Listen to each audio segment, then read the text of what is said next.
Sarah had been trying to write a book for ages, but she was still on page 1 until she discovered SpeakYourOwnBook.com. Sarah teamed up with one of our trained writing coaches who listened to Sarah's book idea, asked the right questions, and guided Sarah every step of the way. In 90 minutes, they had written the outline for Sarah's entire book. Within weeks, using the speak writing method, Sarah became a published author, both online and in print. Whether it's a textbook, an autobiography, a novel, or a children's book, SpeakYourOwnBook.com can help. Yeah. Visit our website today to download our free 50-question guide and schedule your free consultation. With Speak Writing, anyone can publish a book. Speak your own book today. You speak, we write. You're watching Speak Your Own Book, the TV show, on Pagan World TV.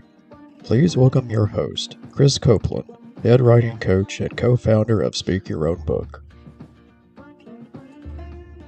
Hello, this is the Speak Your Own Book TV show. My name is Krys Copeland. I am your host, and I am also a head writing coach at Speak Your Own Book. And today I have with me Reverend Stephanie Neal, the first priestess of the Correllian Tradition.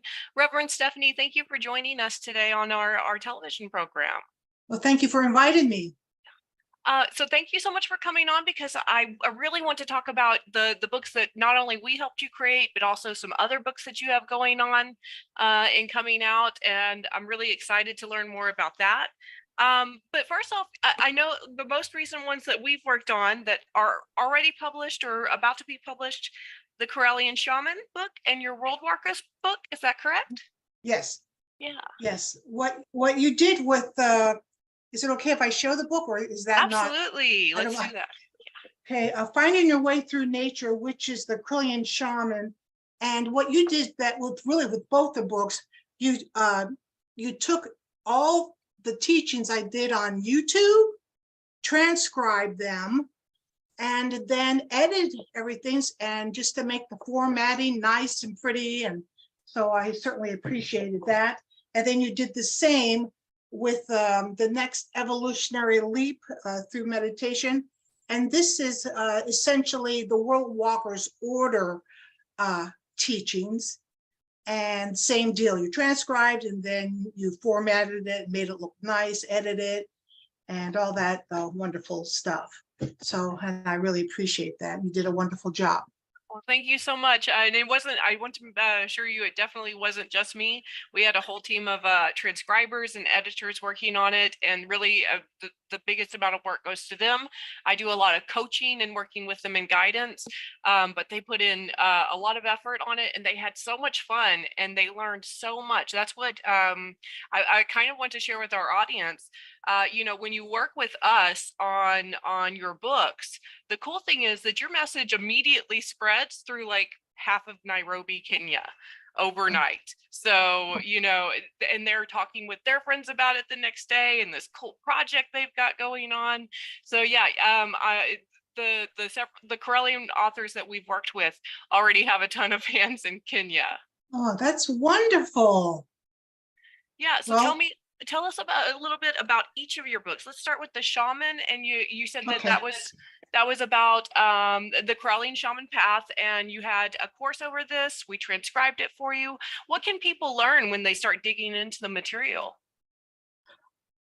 Essentially, they're going to take a 9-month initiation through experiencing with their own hands and their own eyes and their own skin, walking through different assignments that we give them. So essentially, it's a 9-month quest. And as they're going through, maybe they're making a drum, or they're finding 9 stones that can be lighted by fire without exploding. So each thing is their own journey. Even just finding the stones is a whole journey all unto itself. And as they're finding their stones, they also discover lots of other things as they're walking through a field, or walking through a beach or forest. And so basically it's hands-on. It's definitely helping the person to attune to their journey their mission, recognizing that they're not the messenger, but in fact they are the message. And by learning that, they become more empowered by their own sovereignty to see, wow, I learned this through my own firsthand experience. And so it's a journey, and we have one person that leads this class or training in English, and then another one in Spanish.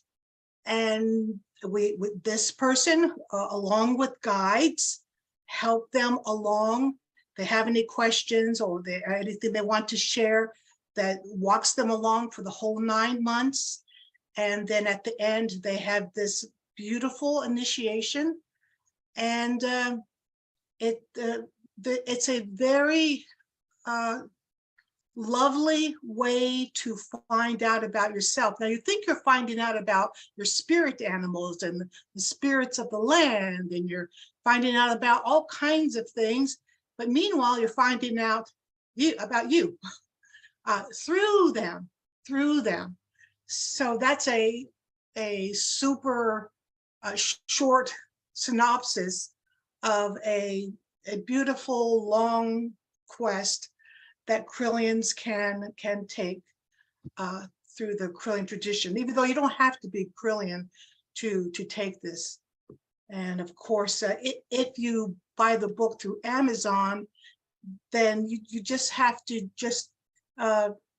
go to even the Correllian tradition to find out if in fact you want to go through with a guide for the 9 months. But then you already have everything there. Now, I didn't put everything. I didn't put all the assignments because I just want, because that's too personal. I didn't want to go through all of that. I wanted it, so if a person wanted to join the training, they have lots of wonderful things that will be presented to them with the guide, and it's not in the book. But I hint around and I do cover things that a person can still feel satisfied with the process. If you decide, no, I'm just going to read the book. Okay, well, fine. Absolutely. And I like that you give them that option, that they don't have to necessarily jump in with a guide right away. They can take your book, look through it, see if it works for them, and then decide to go through the full course with the guide later on. Yeah. So when you say this phrase Correllian shaman, and I've heard lots of different definitions for what a shaman can be. In your own words, what do you believe a shaman, and specifically a Correllian shaman, is and believes and does? Essentially, a Correllian shaman, everything is based on and doesn't go outside the teachings of the Correllian tradition, or at least doesn't disagree, or they don't disagree with the tradition, because then that would be a little awkward by teaching something the opposite that the tradition teaches. And that's yet like another teaching that goes on once a month too, that we purposely, the three of us, Lord Don, myself, and Lord Ed, will in fact approach a subject, making sure we don't share what we're going to teach. We just throw out one subject, and we hope everyone's different. We want to show that everyone can approach a subject completely different, completely disagreeing, and yet in the end, we all respect each other, and it all works out in the end, to show that it does not have to be one way, one approach. So what was the question again? I know that wasn't the question, but it got around to like a definition. Oh yeah, definition. But essentially, a shaman is a person that is, what Correllians actually believe and how broad our belief system is. Exactly how broad, and to narrow it down is learning about how we operate on this planet, and that we're not separate from or apart from any being, be it a mountain or a tree, and recognizing that that tree or that mountain is also our companion and teacher, and that we are not the only teachers on this planet, and receiving and respecting and being open to everything on Mama Gaia. And then when we have that true respect of everything on this planet, then that's when we really start kicking in and learning more, even more than we already know, but even more through all these other things that have been placed here on this planet. Actually was just speaking last week with on the show with Shinka Skane, who is the head druid for the Black Mountain Druidry, and the very similar broad ethics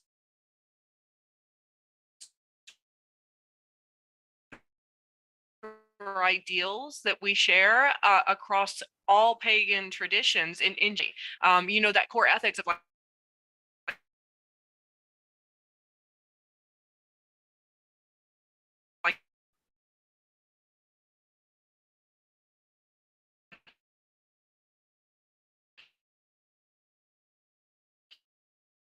you can, but just to be a good human being. And that's what I love about when I read through your books, when I read through Reverend Don's books and other books written by members of the Correllian tradition. It's so impactful as far as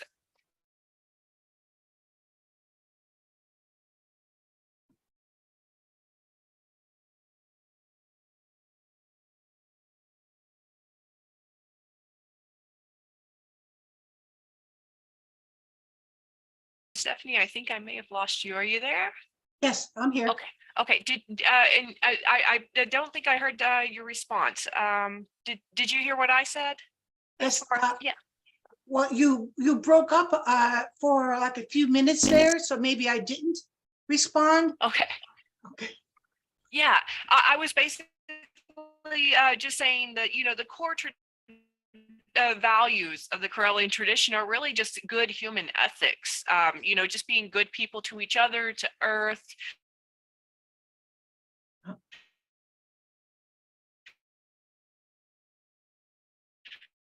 To our tradition and being good to ourselves, and that's what really drew me to paganism.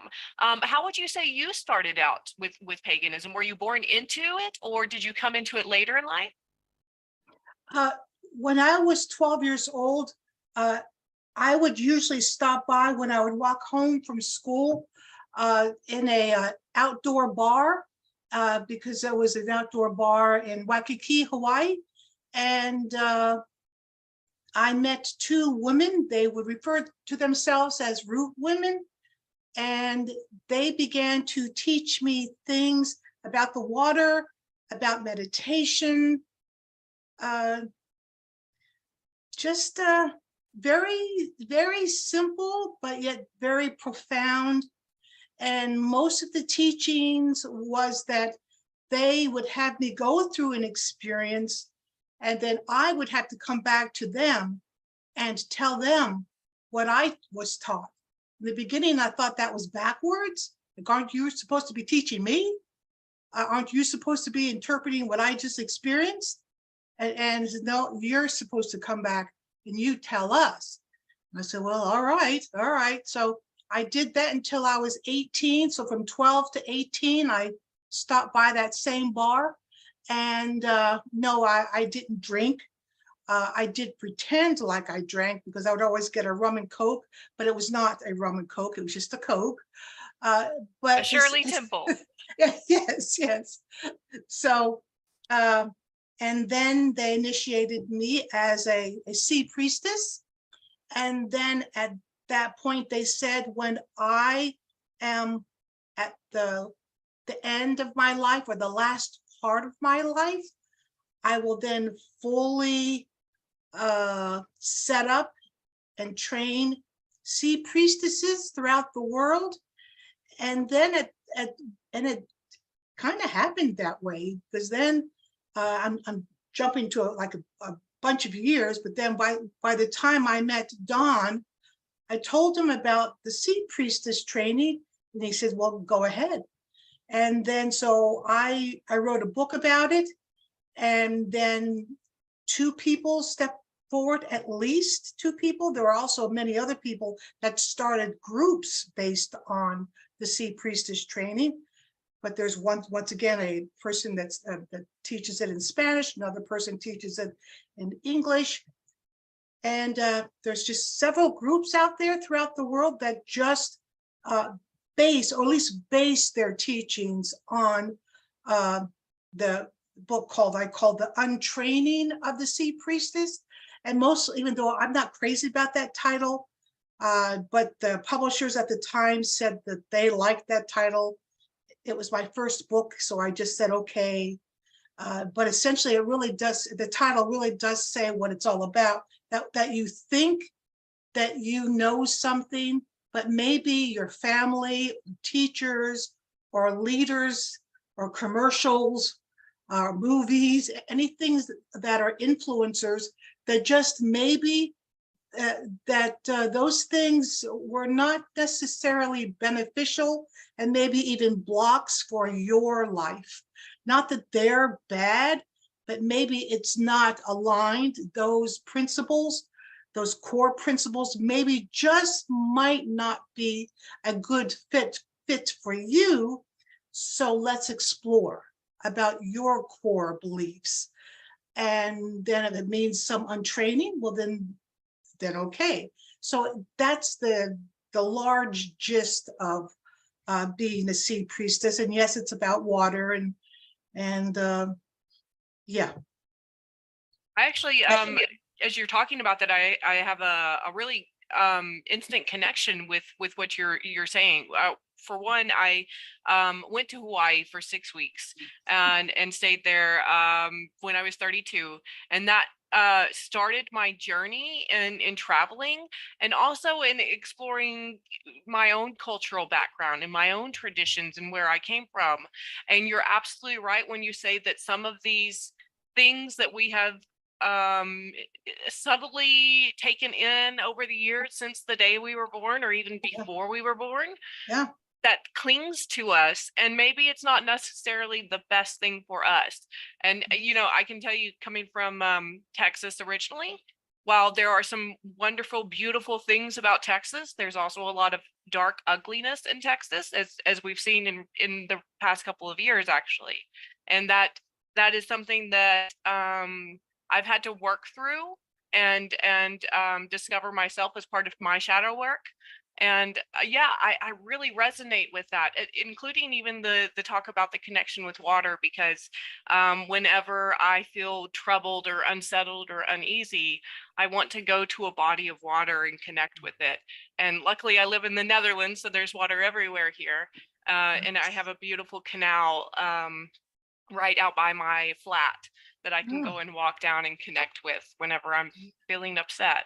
So I think I'm going to purchase your Sea Priestesses book after this, because I want to dive into that and explore that more. So thank you for telling me about it. But then when I went on and moved to the mainland, which was when I was 18, meaning the U.S. So I moved into Hawaii when it was not the U.S., it was a territory. Then when I was there, it turned into being fully USA. But anyway, 18, I went to the mainland, and then basically, just grew up. Ended up being a associate pastor in a few churches. Just dedicated my life to helping others that were unseen, or just no one even knew that they were there. And most of my ministry, yes, I taught within the church, and yes, I did the admin things that had to be done, which I didn't like one bit at times. But then, I would get in the car and travel down dirt roads trying to find someone. And it's pretty easy to find someone in need. Well, it just is.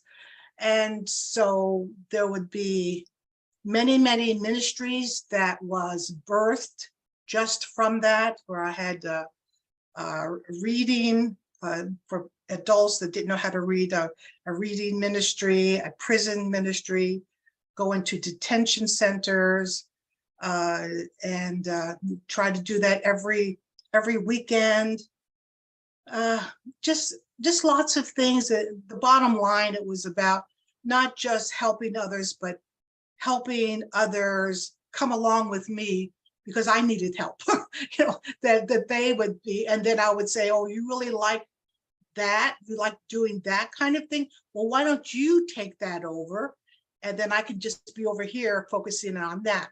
Then I'd find someone else. Oh, you like that? Okay, why don't you take it over? So by the time it was all said and done, through the years, it really did build up. And yet many people really didn't understand exactly what I was doing. But then I just had to come to the conclusion, that's okay if everybody doesn't understand what I'm doing. If you really want to understand what I'm doing, jump in the car with me and we'll drive down that dirt road and you'll see what I'm doing. And then they would, and even then some people wouldn't, but that's fine. That's fine. Maybe that just wasn't their cup of tea. That's all. Absolutely. And I like that you bring up this talk about, the way you perform service within your community and the way you give back for all the teachings that you have been given through life. And I think that's something very important for our listeners to, and our viewers to consider, especially if you're maybe in need, like you talked about, if you were in need yourself of comfort or of connection, and you receive that by giving it to others. And if you're really experiencing that lack of connection, a great way to go and find connection is go and give to others. Volunteer somewhere in an activity you enjoy.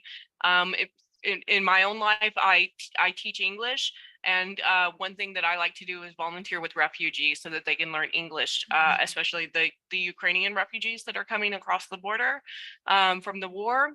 That's been something that has really has stuck with me, because I'm also an immigrant into this country, and if there's a way I can help someone else who is escaping, even a much worse situation than I was coming from, then it makes me feel so connected to the people around me. So thank you for bringing that up. Well, thank you for bringing that up. That's just so beautiful. It really is. Yeah. Eventually I met Dawn. What happened was I was at that point in time working in New York City, lived in Hunterdon County in New Jersey, and this person was her name was Christine, and she said, all the way you talk, it sounds like you would really love witch school. You need to check these people out.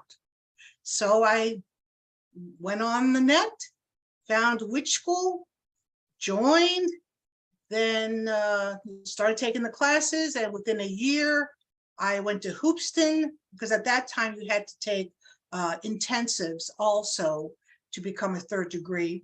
So I was excited about that. Okay, but I met them before then. I met them before I was third degree.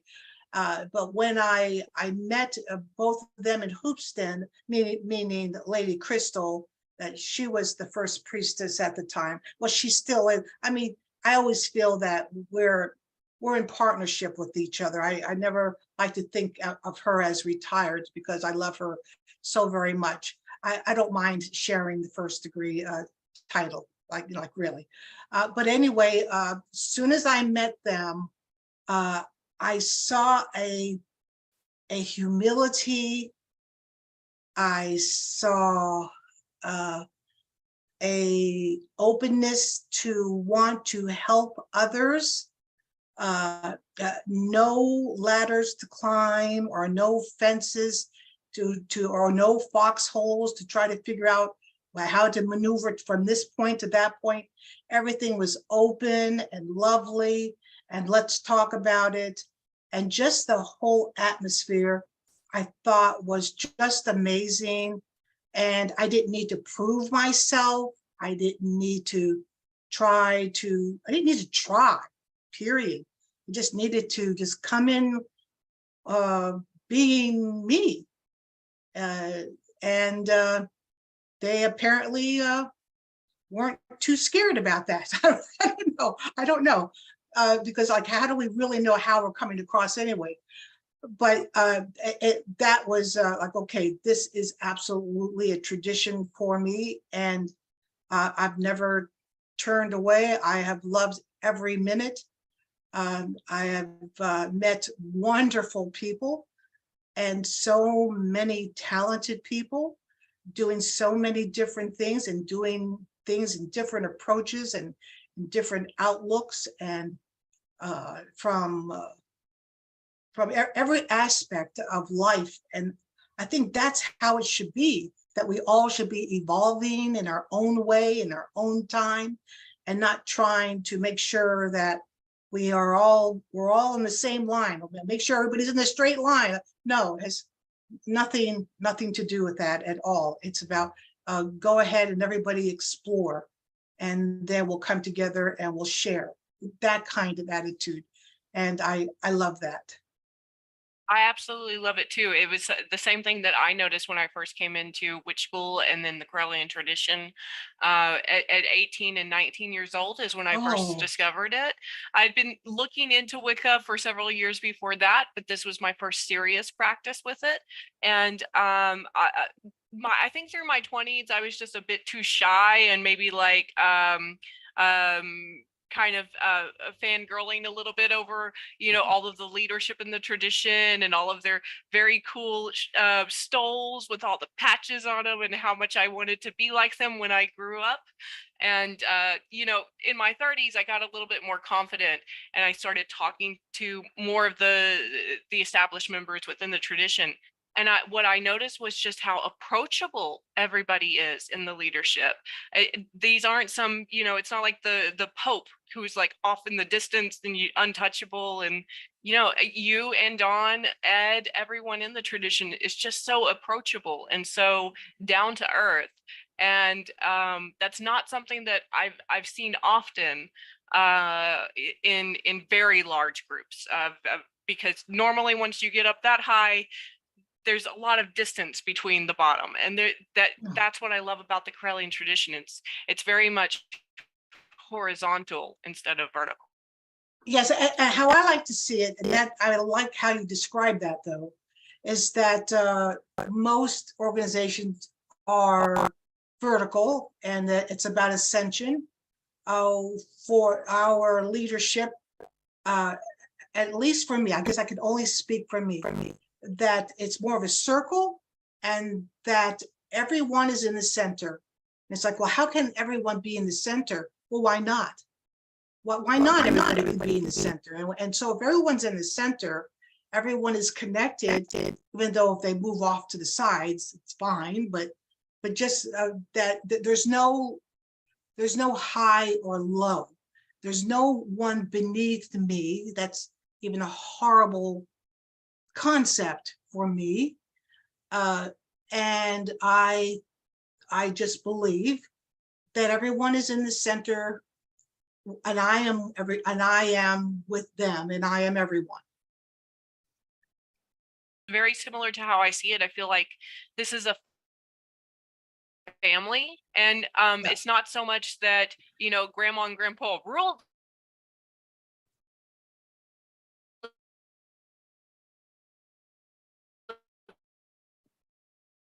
family so much as we give respect, made sure that it's been preserved for future generations. Yes. And I like that concept that we're all in this together. We're a family. There's young ones, there's more mature ones. And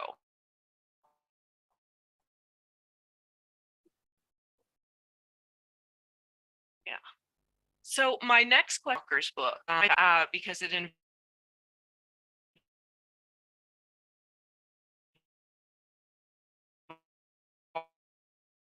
involves moving into other planes.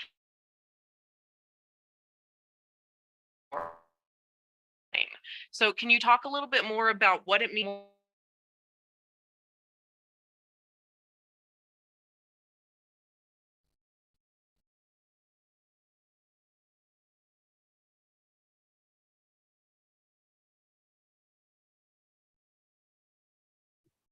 Can you hear me, Lady Stephanie? Okay, all I just heard just a few minutes ago was, can you talk about, and then that's all I heard. I think we may be frozen up. Can you hear me? Yes. Now I can hear you. Well, now I can't hear you. Okay. Programs and see if that helps us run better. Can you hear me now? Yes. All I heard you say was, can you talk about, and then that's all I heard. Sorry about that. Can you talk about your World Walkers book and how people can become a Correllian World Walker? Once you just go to the tradition and then just look under groups and it'll say World Walker. Just go in there and join the Facebook group.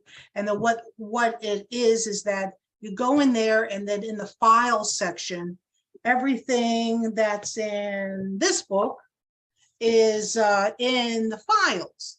And you could go at your own pace, learning the different skills that a World Walker focuses in on. I always suggest to try to master one before you move on to the other one. Or if you're just the kind of person that, okay, this isn't working, let me just go on over here and master this, and then I'll come back to that.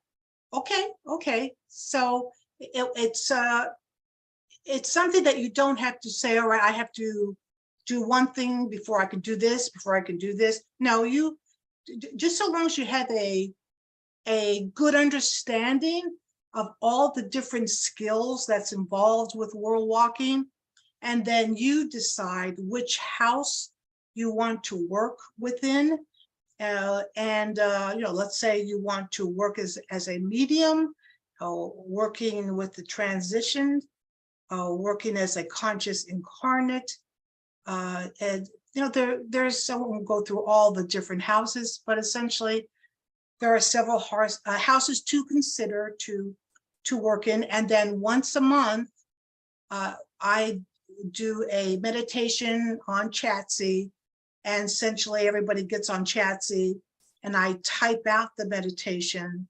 And then I do meditations in such a way that they don't have to respond, but most of them do respond. So I give them a guided meditation, and then I'll ask them, so what are you experiencing anything now? Are you receiving anything now? What are you, would you like to channel something? Are you picking up? Like, I try to make it that I'm putting it on them to experience different ways to meditate. And then they type out what they want to say. And it's worked for many years, even though many people have said that maybe it should be done on, I don't know, that everybody can see each other, but no one's complained inside World Walkers. So I'm just going to keep it that way until, I guess, I don't know if someone complains, but it seems like it works fine for us. And plus it's a nice way that now we have a record of it. We have a record of what they say. And sometimes, just as a gift to the tradition, I'll ask the World Walkers, and usually there's not too many that shows up each time, just a few, and that's fine. And then I'll ask, can I share this? And I'll put it like on Facebook or in the hub or someplace that then others can see what we do. But it's basically a work. It's a lifelong work of working with different kinds of spirits. That sounds fascinating, and I want to go back to a couple of concepts that you talked about when you were discussing that. But I also want to mention that when you were talking about how no one's complained about it, the phrase "if it ain't broke, don't fix it" comes to mind. Right. So yeah, Yes. I think Yes. you have the right philosophy on that for sure. If it needs fixing, someone will let you know. Otherwise, it's working great.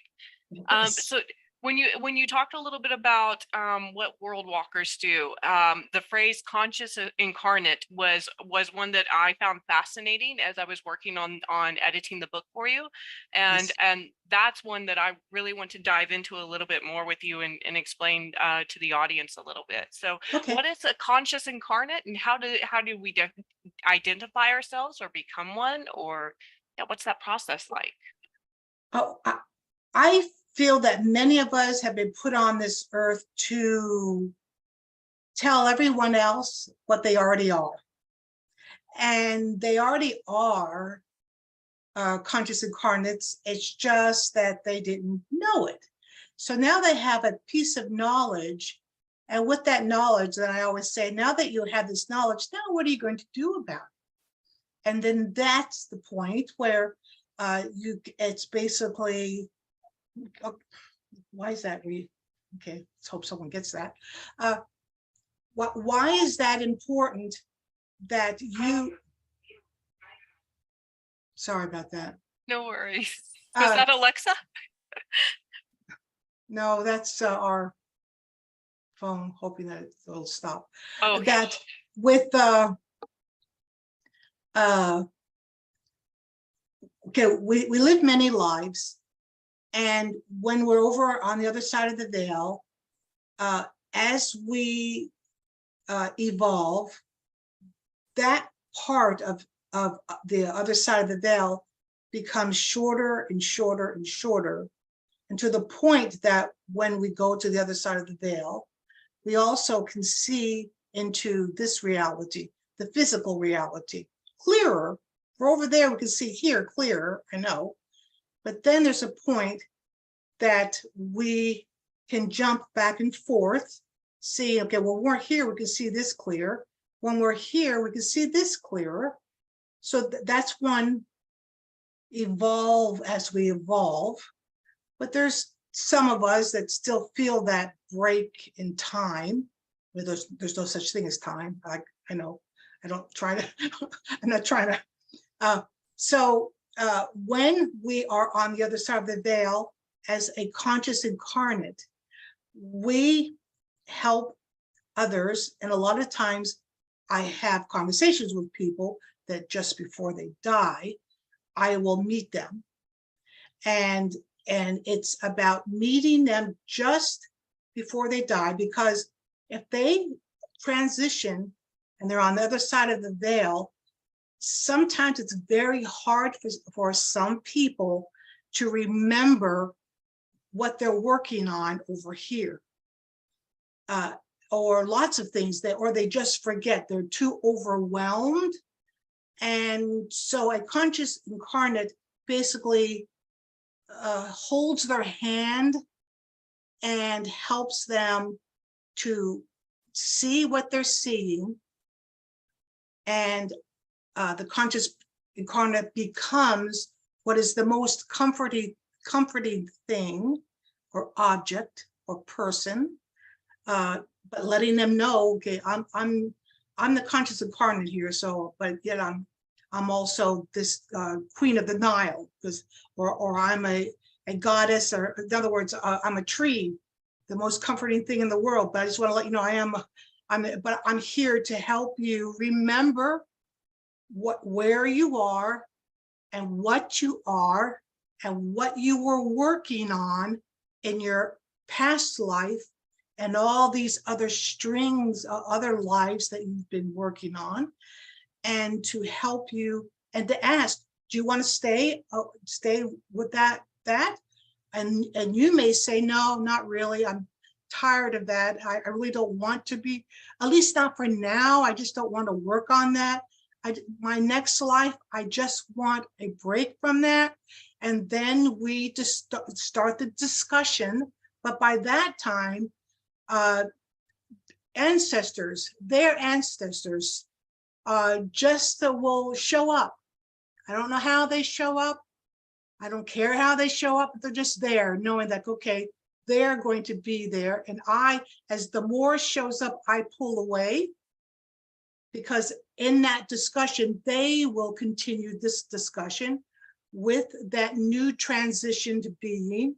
And it's basically, all right, so what country do you want to be born in the next time? You don't want to go back to what you were before? Then what would you like to do? Just a conversation. And I usually don't stay for all the details, because I don't feel it's my responsibility to stay there, because this person is completely engulfed in pure love of the ancestors and the goddess God. And I'm back on this physical plane. So that's really broken down into the essence of what it is. But essentially, we are just here to help them move from here to there and hand them over to their ancestors. I find it such a fascinating concept, because if you're able to connect with that line of consciousness throughout those incarnations, then you're able to pick up threads of a journey that is greater than any one lifetime, or even any one human being, to fully come into a realization of connection to the universe. Yeah. If people had any idea how magnificent, how they were created and why they were created, they would just be blown away with the magnificence of how much love was poured into us, and for eons and eons, that you just weren't an afterthought that happened just one night. No, that you had been lovingly and painstakingly developed and evolved over, I don't even want to say how many years, who knows? Eons, or longer. Absolutely. Yeah. And the idea of having a group of world walkers to help those people who are realizing that this for the first time, maybe, and connecting to this concept for the first time. I like that there is a group out there dedicated to making sure that happens. Yeah, absolutely. So switching to some of your other books that you have coming out, and I know you told me a little bit about them, but just, in your own words, could you share with our audience what you're working on and what's already released? Okay, let's see. So there was the Discovery Tarot Path. That's just basically about a approach on looking at the tarot using sets that relate to each other, and you can read the cards just using that one set. So I have it all broken down, related to each set, what each set has inside of it, how it can be utilized. So that's a real, we already talked about the Sea Priestess, and then there's the little book I wrote, was called The Teacup, and that was just a book that I just wanted to write about my grandmother.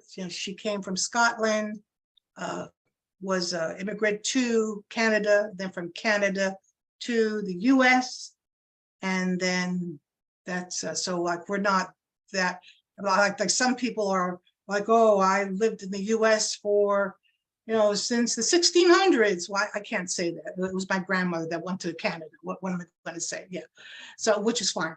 But anyway, she taught me about how to divine through tea leaf reading.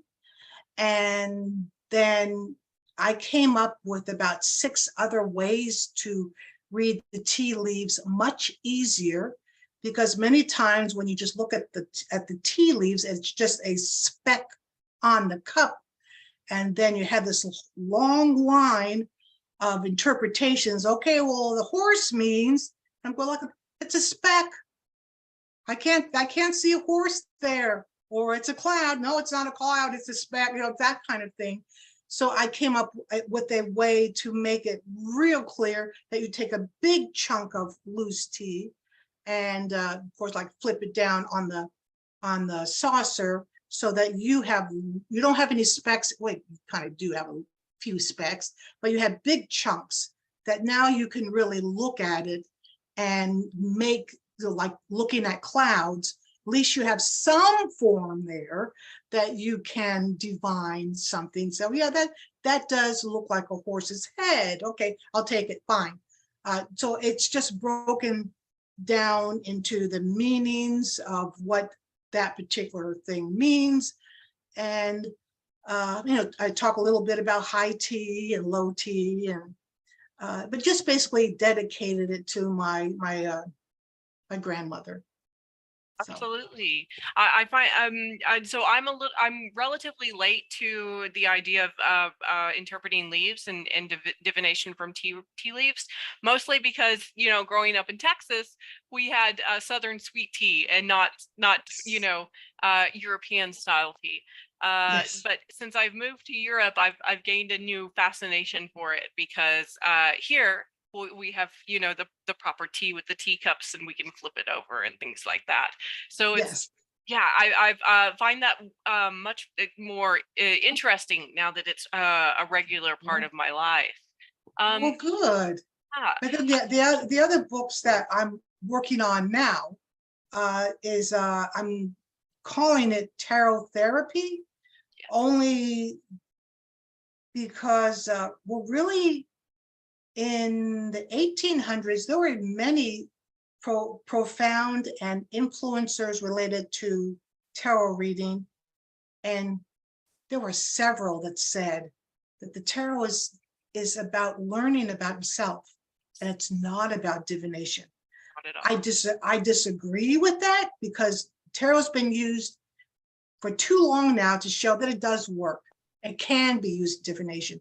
But at the same token, those people from that age saying, oh, but it's about learning about yourself and moving through things and helping yourself move through the stages of your life, then like, well, okay, approaching it that way, let's start looking at these cards again. So I did much studying related to people that would write about tarot in 1600s, 1700s, 1500, a little bit of 1500. Like I would try to read everything and try to compile that and put this together in such a way, hoping that deity was at my back and the ancestors were at my back, helping me move through this process. I even have a psychologist friend that she said that when you're done, let me look at it. And if you're just off track, like nobody's business, I'll let you know. She says, but what I've heard so far, I think you're on the right track. That's cool. So I feel like I've gotten the blessing, like, because I'm not a psychologist. I was a spiritual counselor for like 30 years. And I still consider myself a spiritual counselor, but yet I'm not a psychologist. I was not formally trained as a psychologist. So, but it's just what other people have said that particular thing is, and it's a lot about just awareness of what that card is really about. And just by seeing it, this many times when you look at a card, you think you're seeing everything in it, and then finally you realize, oh, well, no, I never saw that before. And then that can be a a shift at that moment, like, okay, now I understand that card, but maybe that card can't be understood until you go through that stage in your life. And now you look back at that card like, oh, so that's what I was going through.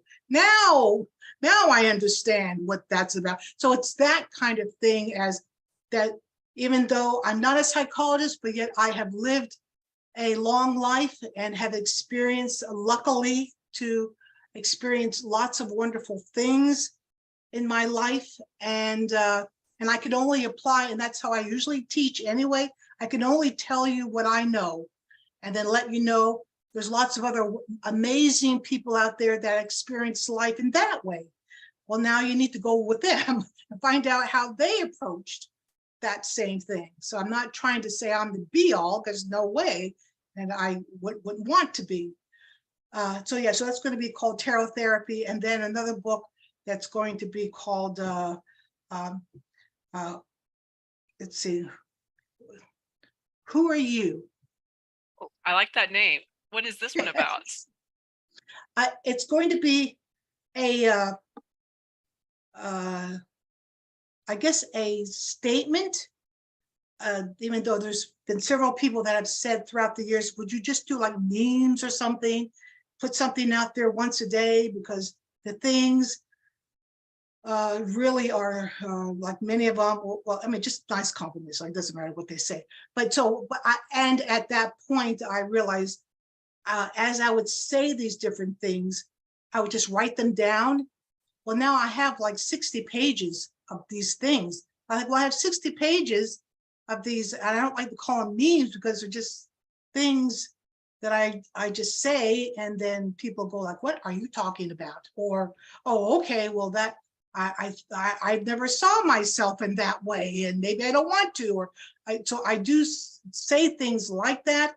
I'm not trying to cause trouble or anything, just say these things, but yet sometimes people say they somewhat help. But anyway, I've saved them, and I just think it's I think a good idea to just let people say, all right, now this is going to be, I want it to be 365 day. I mean, I'm even thinking 366 days, I don't know, because of leap year, and just have it where a person can read one thing and just have that settled in their mind, one a day. And I don't know, maybe it's a huge experiment to see what's going to happen. I'm curious about that one, to see how it goes, especially this idea of like a little saying or a little thought to think about each day. That's exactly what it is, a little thought to think about. That's Absolutely. perfect way of saying it. Absolutely. And I as you were talking about your tarot therapy book, that's the one I'm very excited to start digging into again once you're ready for our next step with that. Mostly because I've done another tarot book before this, but it was geared towards children, and it was teaching them the lessons that could be learned from the tarot, and we would make it very simple, short, little like Aesop's fables types of morals, of moral of the story. Yeah, so it would be, for the fool, we would have look before you leap, right? Just be a little bit more cautious instead of, wandering around aimlessly, because you might stumble and fall if you don't. And with the magician, it was, open yourself up to knowledge. And then we had one for each part of the tarot deck of the major arcana, but looking at it from more of an adult perspective, and over the course of a lifetime. Sounds much more in depth, and it really sparked my curiosity. I know I read through parts of the rough draft while we were working on it as well, so I'm excited to dig back into it and see what you've added to it since then. Yeah. Well, thank you. So just we have a couple of minutes left, and I want to Okay. follow up with two final questions. Good. We have a lot of pagan listeners who are out there thinking about their own book ideas and aren't really sure where to get started. What advice would you give to new pagan authors or people who want to try their hand at writing books as someone who has already published both with publishing companies and independently her own books quite successfully? Boy. Well, first of all, they need to contact you. And I think they just need to start by writing what they have experienced themselves. Write what you know, and then you won't get lost.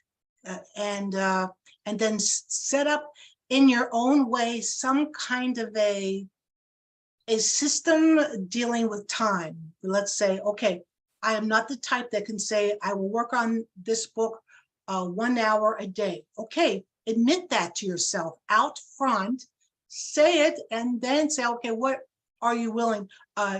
2 hours once a month?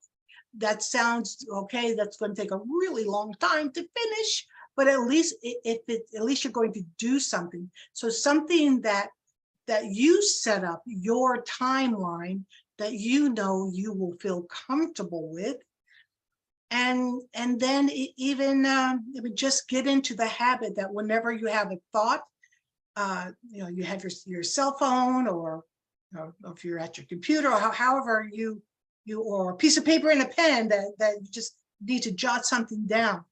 Jot it down, but make sure that if you are reading something and you write it down, make sure you write down who's that, because those aren't your words. There's nothing more terrible than 10 years later you find this really cool saying and you go, I don't know who said this. I don't think I said it. Okay, now you can't use it because you didn't say it, or you're pretty sure you didn't say it. It's better to go in that direction instead of say, oh yeah, I probably said it. No, because then that's called plagiarism. So just getting in the habit that whenever, especially when you're working on a book, that you're just always looking at things through the eyes of that book, and having some kind of a recording device that you come up with these ideas and just jot them down. And that's a good beginning. And I would suggest too, in fact, work with someone like you, and that you would you would guide them along. Now, my first 2 books, I didn't need guidance because I basically already had the manuscript done, and I just was sending it to different publishers. And so when they said yes to me, then they just went in there and just change, like I'm going to put that chapter over here, and I'm going to format it that way. They did all this magic, and then they gave it to me, and then I would go, okay, all right. So I guess I knew enough to know how to present it, but obviously I did not know enough to know how, the 5th chapter should have been in the 2nd chapter. They were professionals about that. And so they did all the maneuvering around, and it all, worked out just fine. So in other words, rely on experts, and don't think that you are an expert in everything, because most people aren't, and that's fine. There's nothing wrong with it. There's nothing wrong with it. But you're the one, as the writer, you're the one that gets to write the cool stuff. You're the one that gets to be the one that might possibly help another person's life. That's cool enough. And let the experts do what they do best. Absolutely. The advice you're sharing is a lot of the same advice that we have in the Speak Your Own Book textbook, and through the Witch School course that we offer. And that's very similar advice. We'd say, write about what you know, yourself is a great place to start. The skills that you have that's another great place to start. And then when you get stuck on something, that is the second thing we recommend, is do come to us, because we offer some free help for people just getting started in this. We do offer that free consultation, so they can come in and sit down with someone who has some expertise on this, and can give them some ideas and some suggestions for how to move forward. So yeah, I appreciate you. I don't want to sound biased by saying, come to my company, because, No. but yeah, but I do strongly believe that we are here to help pagans share their voices with the world. And whether that means, you're just using some free advice from us, or, our full suite of services, whatever it is, as long as you get your voice out there and share it, that's really what's important. And talk about important. Pagans do not, well, some pagans do not realize that the things that we know, that they know, is important for others to hear. Absolutely. And so that could be real game changers within the population of the world. So you do have something that is needed by the world. Yeah, absolutely. And then that's what I try to tell everyone that I run, especially if you have any survival skills or sustainability skills or information on how to get through climate change. That's a huge thing right now and yes. pagans are especially interested in that type of information anyway, just naturally, with our love for Mother Earth. And so, those kinds of skills, I know a lot of pagans out there have them, and a lot of people in the world need to know this, whether they're pagan or not. Yes, Yeah. yes, yes. Very good. My final question for you is just, how can people find your books? How can people find you online? How can they get in touch with you? You can find me at stephanieleonneal.com. You can find me on Correllian.com. That would be the easier. Well, I guess both are easy. You can find my books on Amazon. Some libraries do carry some of my books, but I guess that's beside the point. But just it's Amazon. Amazon's easy. It's there. Okay. They're there. Yeah. So everybody, please check out Lady Reverend Stephanie's works. I've read through a lot of them personally, and I find them very useful information for informing my own life, especially. Thank you. Yeah. Thank you. So, and I want to thank everyone for listening in today and following along with us and exploring these topics with Reverend Stephanie Neal. And thank you so much for watching Speak Your Own Book TV show. We will see you next time. Bye, everybody.